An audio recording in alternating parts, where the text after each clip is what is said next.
What's up, y'all? So, I'm doing something. I'm the executive director of the Philadelphia Youth Poetry Movement, and we teach young people poetry and how to discover the power of their voices. I've been here a few times, and talking about youth advocacy. And what's interesting is I have my own story, and there is power in our stories, and sometimes we neglect them. And the superpower of vulnerability is so real. Celebrating authenticity and truly who you are and owning who you are is real. So this story is just truth. And I'm going to go into my little back here in the curtain. I'm going to come out in some different type of character and need y'all to be interactive, okay? Is that cool? Yeah. All right. Because I'm cool. It's not the day. You know, y'all get to eat soon, I guess. I don't know. Okay, now everybody in here, how many of you have had a crush? Raise your hand if you had a crush. Think about your crush. Think about that crush. I know my main crush, Beyonce. Woo-wee. And if it ain't her, Kerry Washington, because Scandal is all that. So I'm just saying, Olivia Pope, I'm out here for you. But we all had a crush, and I want to talk about one of my favorite crushes of all time. My life is simple, but not so. When I was young, my neighborhood was a food desert. Food deserts are places where it's hard to find a grocery store, hard to find nutritious foods. So I can go in one area and I can just block away find a Chinese store. The next block away I can find a Wendy's. The next block away I can find a Burger King. The next block away I can find a Pizza Hut. And in my backyard was a McDonald's. Literally, I can hop the fence and go to McDonald's. 2 for $2, I fell in love with them at 8 years old. Real fast. And then my mom and my father, they had to go to work. So what happened was I had to go to the babysitter. And my babysitter, Miss Hayes, I love her to death. She had a cigarette and she would cook eggs, bacon, sausage, hash browns, French toast, cheesy cheese eggs. And she wouldn't cook just regular toast. She would grill the toast. Anybody ever had grilled toast? Where you flip it in the butter and you soak it and it just comes out toasty and it tastes so good. You put the jelly on there. And I was in love with it because every morning was a buffet. So I would go to school, already probably past my calorie intake. And I would come home and this one major thing happened. Allowance. My mom gave me $1 every day. So I met this girl. She was at the corner store, and I would talk to her. And I was kind of nervous, and I said, my name is Greg. How about I take you out? I know my mom don't want to really let me off the steps.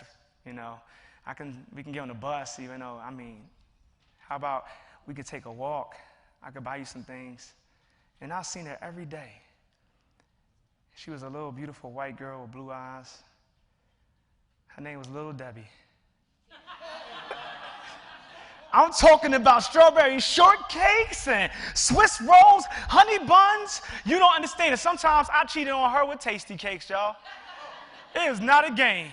And then sometimes it was Reese Cups, 25-cent hug, and sometimes it was a soda. And this happened every day. And what happened was I gained weight. Every year I averaged about 30 pounds since 4th grade. And I couldn't figure out where the correlation was. 5th grade, 6th grade. In 6th grade, I weighed 157. I was about 4'11". The kids ran around calling me 157. Hey, 157, Pillsbury Doughboy. If I tickle you, will you laugh?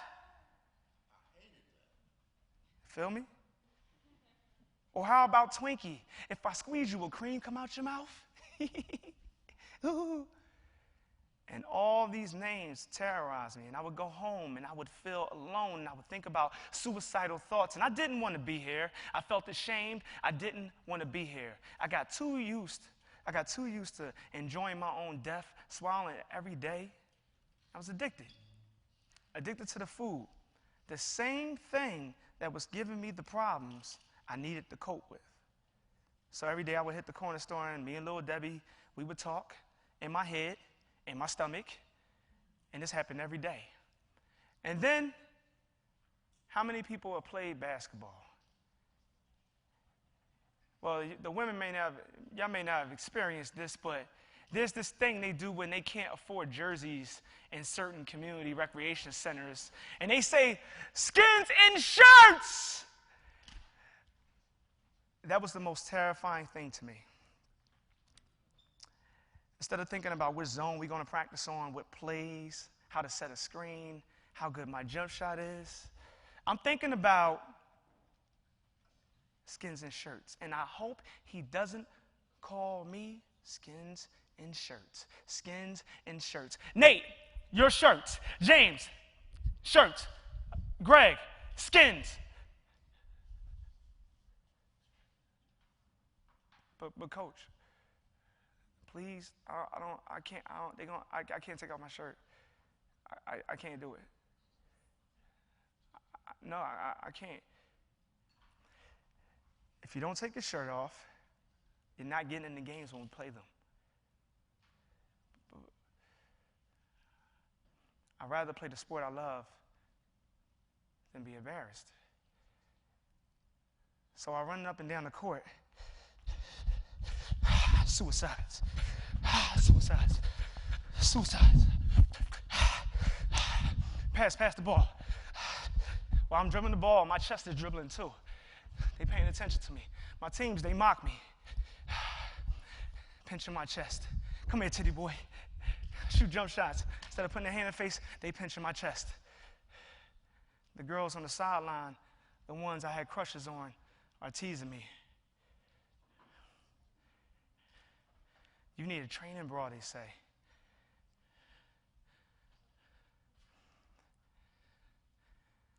I walked out.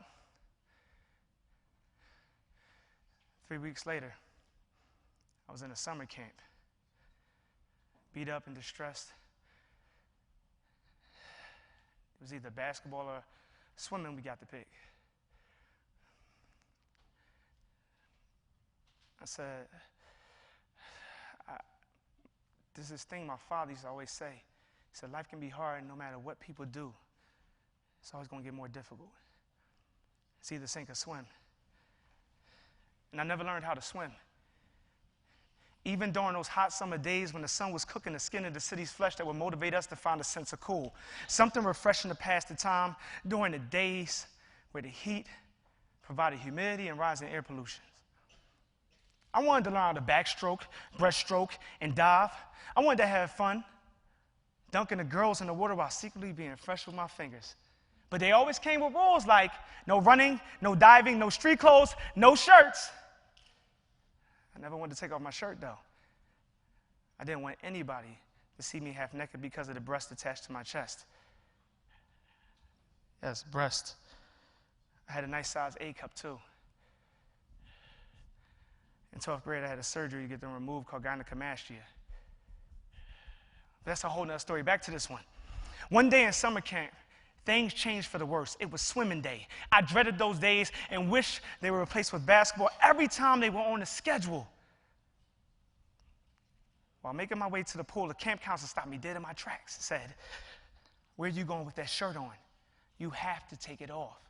Please, don't let me go in there like this. They're going to laugh at me. They just did it. Please, don't let me go in there like this. If you don't take it off, you're going to get in trouble. Afraid of the authority figures above the camp counselor, I submitted to what he wanted. Being half naked was one of the most terrifying things ever. The bullying and teasing would leave me feeling inadequate and unworthy. I hustled into the pool area, trying to beat the other kids in there so they wouldn't notice my breast. I sat low on the back of the benches. Other kids came in, and that's when all hell broke loose. Look, y'all, he got titties. He got titties. All eyes were on me. Other kids joined in the tease and to laugh at me. Titty boy, titty boy. I tried to smack hands down from pinching me and teasing me. What you gonna do? I'll beat your ass, titty boy. You sure you're not a girl? Your titty's bigger than my mother.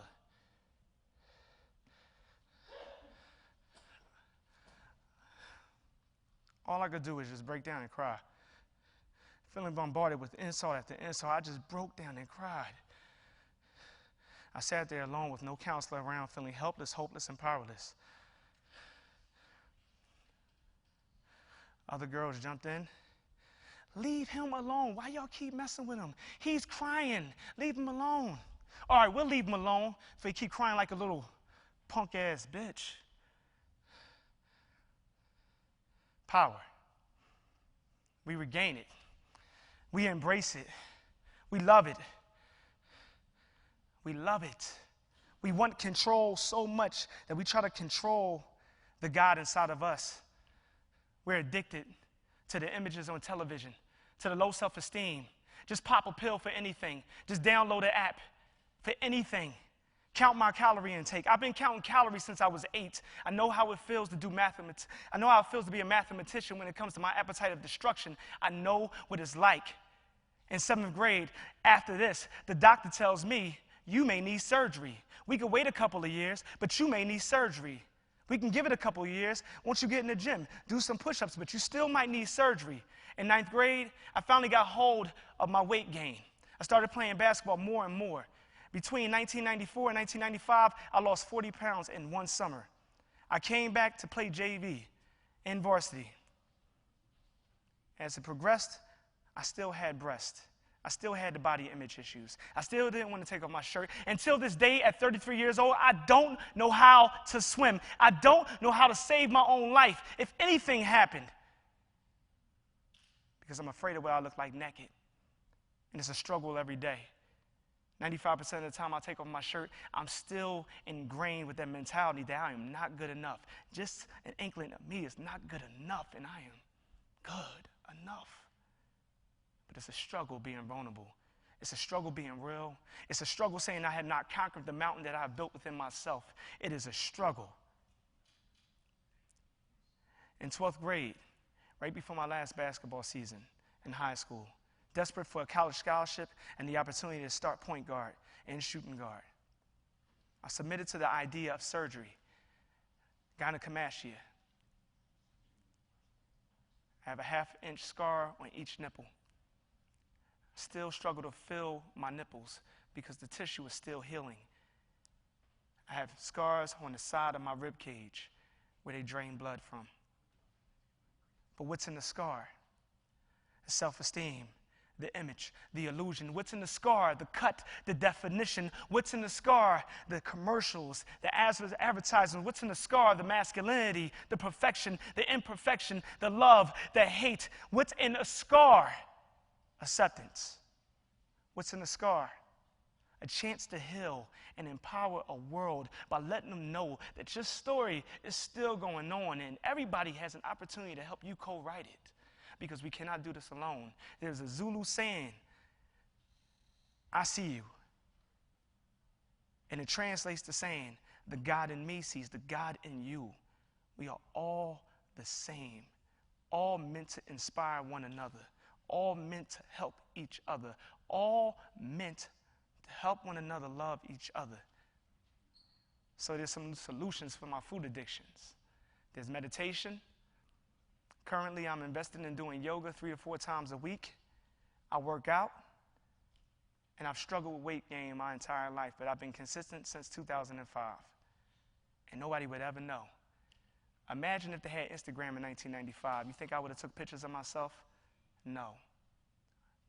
But now, there is something to celebrate. And even if it was 1995, I believe I'm powerful enough to find something to celebrate. We are all worth living, and our scars, everything that happens to us, each broken memory, shattered piece of self-esteem is another way for us to rebuild who we are and who we're meant to be. You were sent here with a purpose. Do not allow that to dwindle in the dust. Do not allow it to fall into a desert. Always believe in you. Always love you. Always love you. No matter how obese you may be, or no matter how much you've been bullied, no matter how much you're addicted to anything that you're eating. I'm thinking about a Reese cup right now, I can't lie. I'm thinking about strawberry shortcakes, but I'm also thinking about the calorie intake, the mathematician in me for the appetite of destruction. It's an everyday battle, but being vulnerable enough and being aware and being mindful enough and in that space allows you the power to embrace you. Look in the mirror, embrace your reflection, because you are beautiful. Love you.